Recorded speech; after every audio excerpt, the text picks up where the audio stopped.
It's not a walkthrough, playthrough, review, anything like that. It's just me playing the game badly so you can see what it looks like.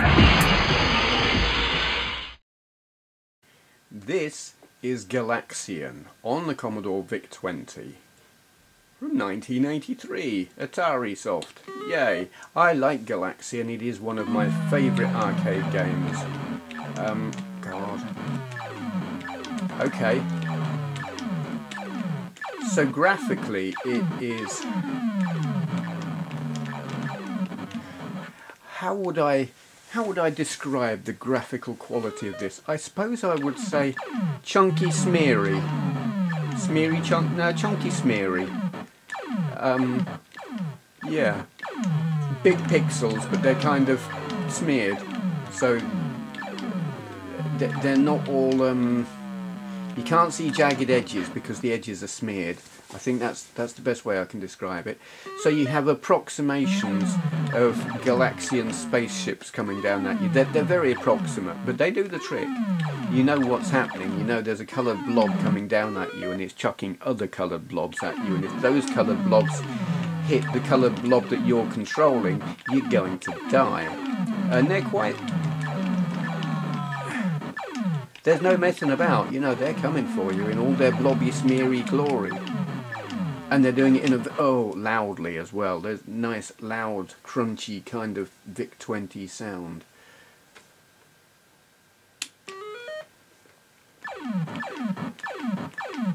So while I would say, graphically, it's not as pleasing as, say, the Atari 2600 version. I mean, you can't... I'm not even going to talk about comparing it with the Commodore 64 because you don't have the same capability or anything anywhere near it. You're more comparing with the Atari 2600 or the ZX81. It kicks the arse off of any version you're going to get on the ZX81. You would expect that.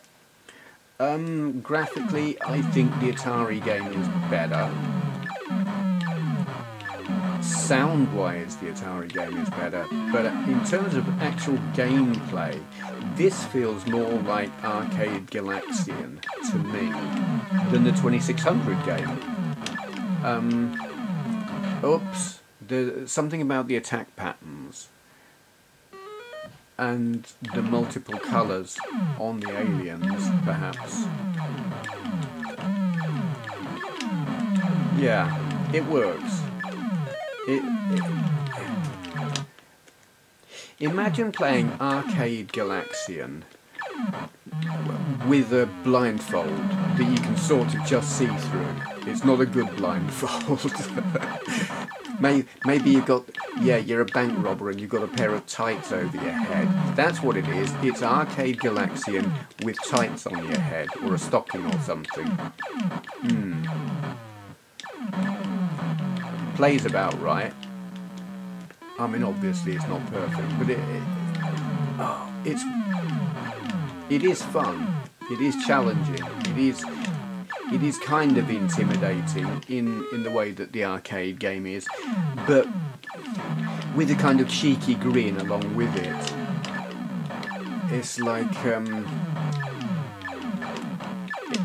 it's like the bank robber brought a water pistol, and he knows you know it's only a water pistol, but you're going to play along anyway, just in case it's real. Does that make any sense whatsoever? Maybe not, who cares? I know what I'm talking about. Oh God. They still kill you. In all their chunky smeary beauty.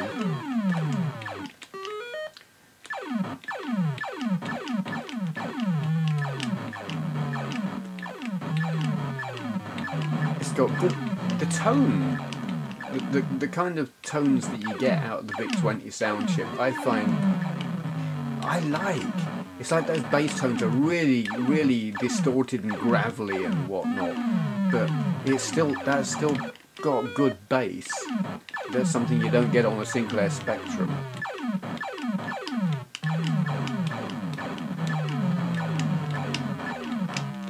And that was a feature of, like, the arcades back in the day. Bass tones. games like Astro Blaster, my god, the bass tones on that were incredible.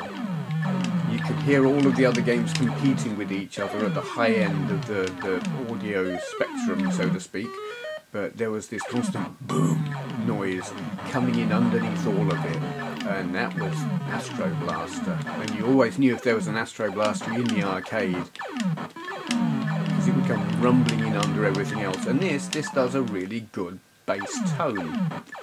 You wouldn't, I mean, well, you wouldn't have had this in an arcade, because obviously VIC-20s weren't in arcades, but had someone had one of these in the back room, you would have heard it if they got it plugged into a decent sound system.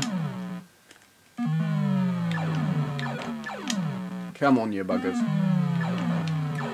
It's funny actually, they look a little bit like toffees.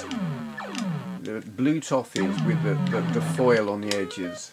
Well, it's not really foil, is it? You know, it's like cellophane or something. Yep, it's Galaxian Christmas Chocolate Selection. Well, Quality Street, something like that. I don't know.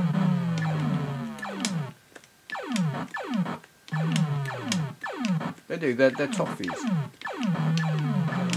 Toffees with lasers. It's quite forgiving in an aggressive kind of way. You can get a decent length game out of it.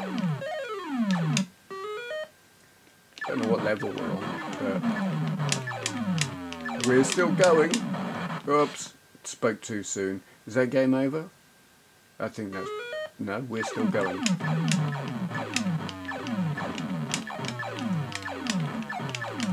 How long can we keep going? I mean, this is going to be my last go of this video, but I don't know how long it's going to last. Oh, they're getting like, yeah. They're going to start chucking everything at me now, including the kitchen sink. I mean, you say that. Can you imagine an alien comes along and you're expecting lasers and stuff and it throws a kitchen sink at you? That would be novel.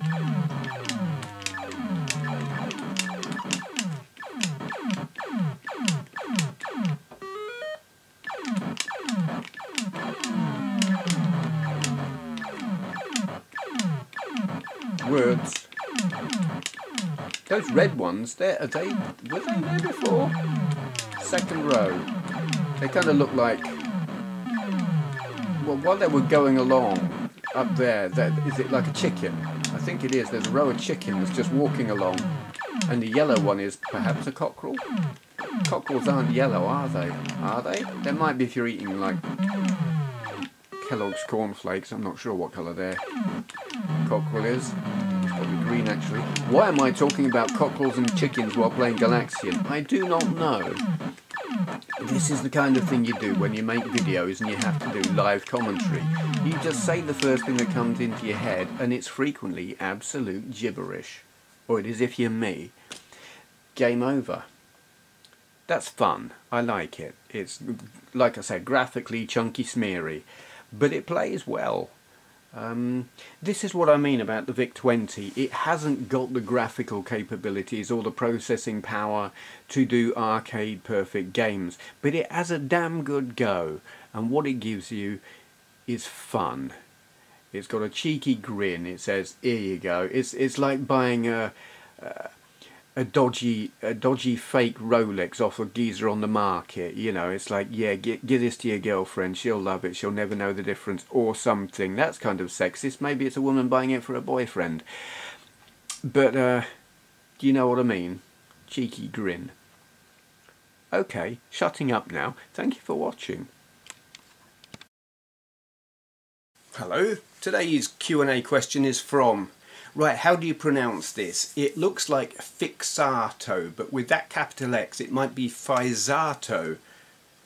That person, linked to their channel down there, and they ask, for Q&A, how has your personal use of YouTube, both as a viewer and content creator, changed over the years, and do you still enjoy making content, interacting with the community? Good question. I was pondering that recently before getting this question. My use has changed a bit. God, how do I answer this? I am more targeted in my use of YouTube in terms of certainly how I use it, watching other channels.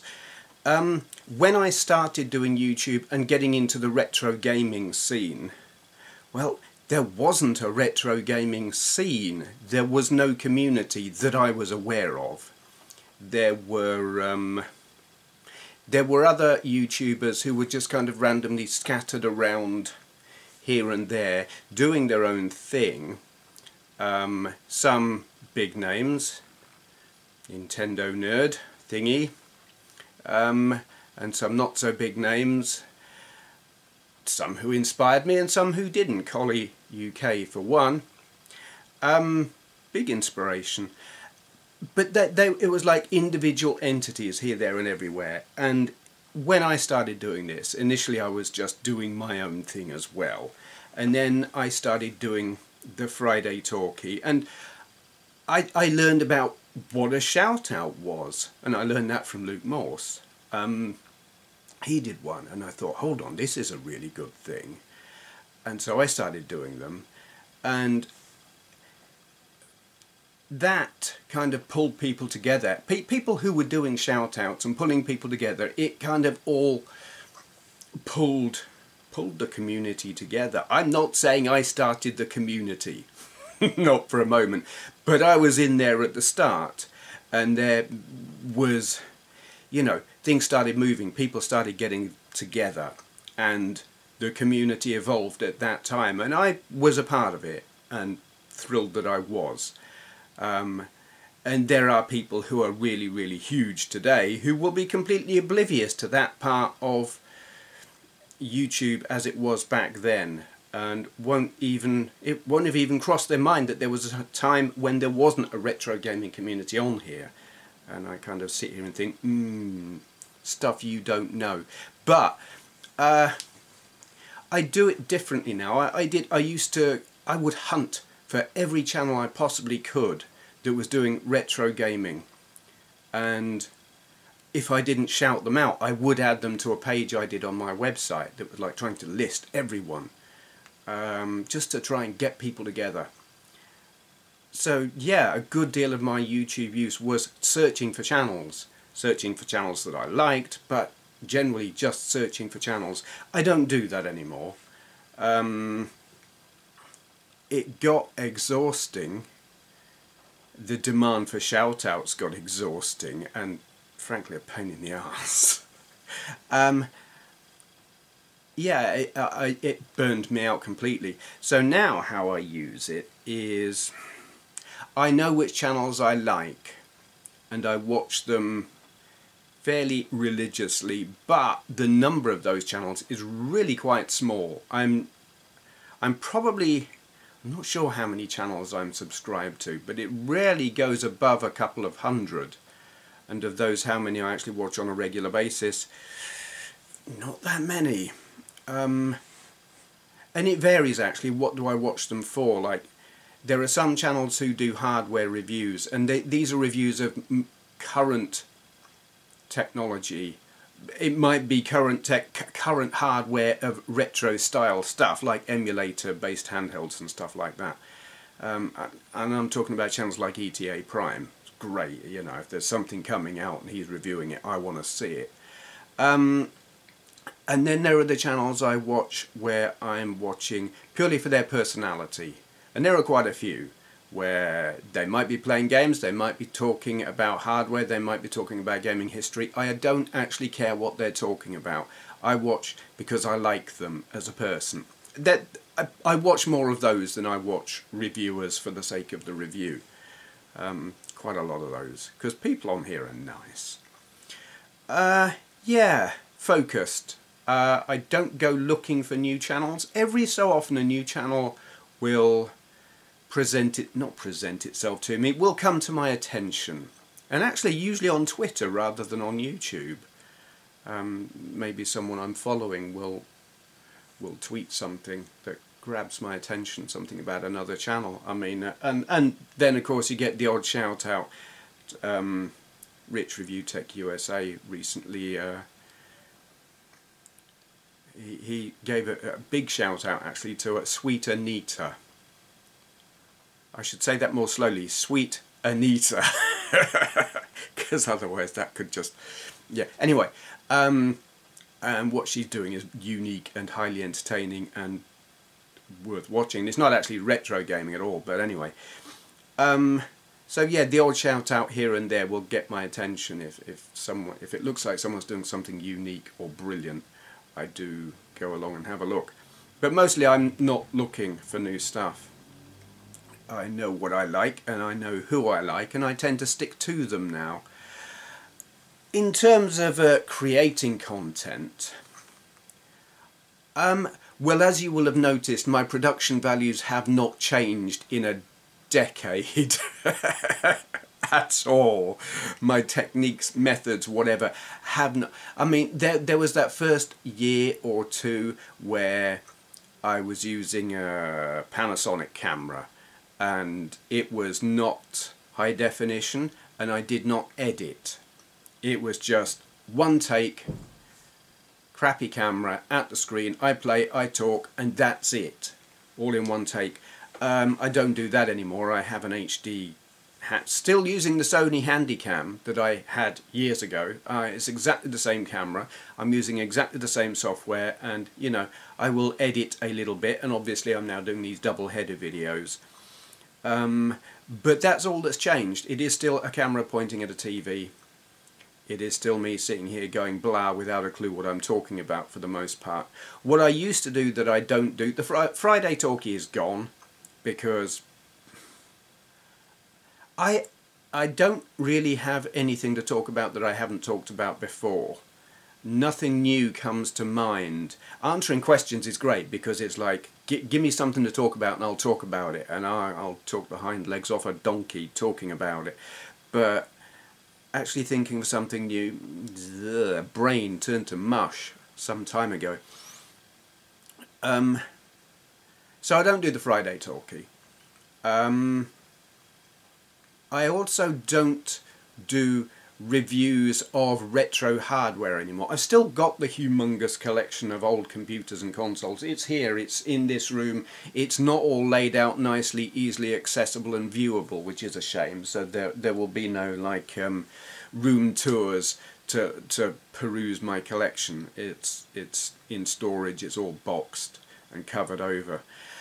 But I stopped. It's like I didn't review every retro system I own, and the reason I didn't do that was because I started doing it and I found that what I was doing was actually what quite a lot of people do these days, and that is regurgitate what you can find on the internet already, Wikipedia and the various historic sites that have information about retro computers and consoles. I was not providing any information that you couldn't find already, and some of that information is inaccurate. So when you do get these channels that have done their research, that research is it's the same research that everyone else has done, and it gets generic, and I just thought I don't want to do that. Mainly actually because people with better knowledge than me were coming in and telling me, you got that bit wrong.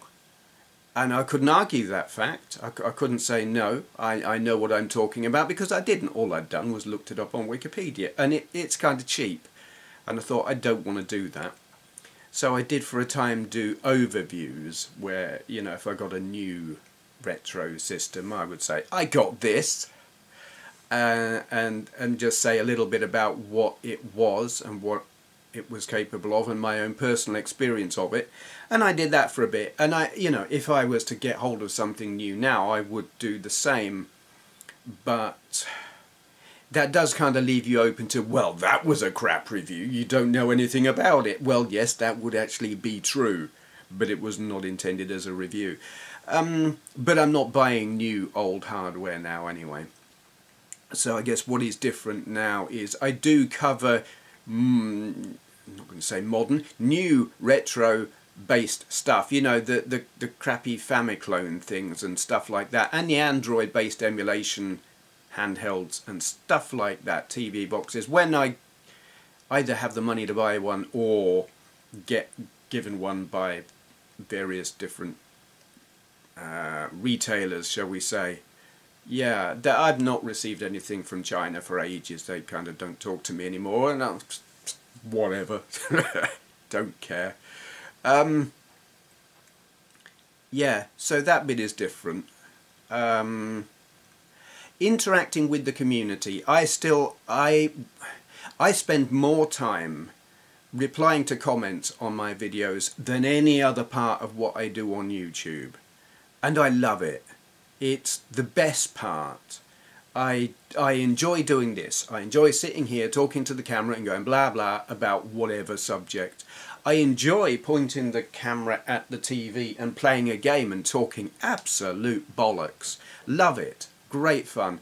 There is an amount of anxiety with doing that, which is something that has crept in over the years.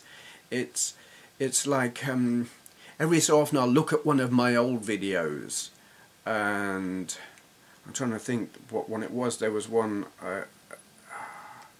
forgotten the name of it. It was a kind of a driving, run into everything, metal, I've forgotten what it's called. I watched it and I thought I was really on form when I did that. I was really bloody funny, and I feel like I'm competing with myself. It's like, got to be funny, got to be amusing, got to come out with the witty comment, and I feel like I don't. I feel like it's not as entertaining as it used to be or something, and there is that anxiety of, will I be on form, will it be good, will it be worth watching? Part of that is actually lack of practice, because yes, I am recording stuff currently because Patreon and EverDrive cartridges, so I've got new stuff that I can do. It's always nice to start recording stuff for a system I've not recorded on at all or in a long while. So there is the motivation, but there is the anxiety, and I mean, I spent 3 years where really I didn't record anything new at all. I had this huge big back catalogue of recorded videos, and I would like spend a day or two and make a massive big batch. And that was like just 3 days over 3 years where I recorded videos, something like that. And I've only just run down that big mass back catalogue, whatever. The stuff that I've got now, I'm down to VIC 20 and SNES videos now, and they were recorded recently. All the really old stuff is done.